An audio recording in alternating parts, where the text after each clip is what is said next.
Good afternoon, welcome to my tutorial on the basics of golf, and today we're going to talk about the body shape and weight transference in the golf swing.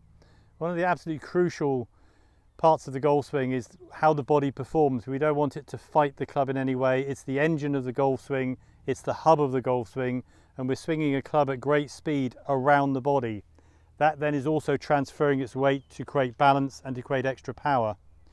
The trouble is that when we stand to the ball with our feet apart, with a big wide stance, we can now move in all sorts of obscure and wrong positions, and because the body isn't losing its balance, the brain doesn't know that it's actually incorrect.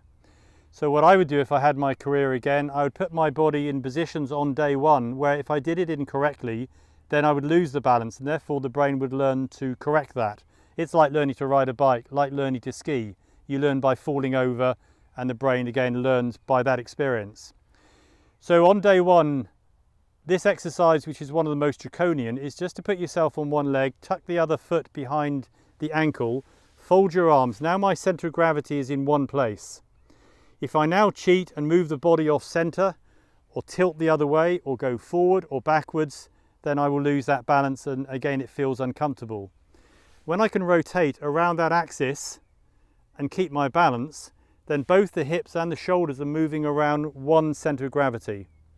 And once I understand that feel, then with my feet and knees together, knees touching, this is the same feeling.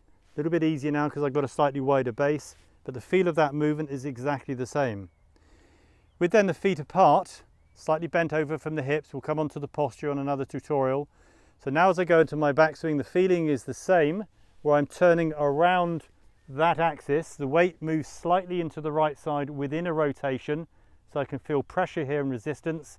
The left leg is pulled across in a very passive manner, but my center of gravity again through my spine, down through the pelvis, down into the floor is in one place.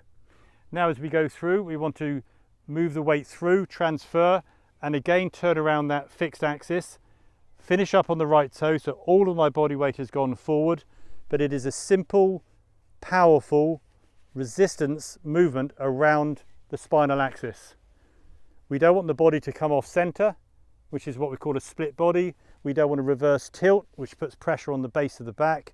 So there's hundreds of permutations on how to do it incorrectly, but the most simplistic way to do it is just a simple rotation around the spine, transfer the weight forward, and we want to make that as fluent and as powerful and as rhythmic as we can.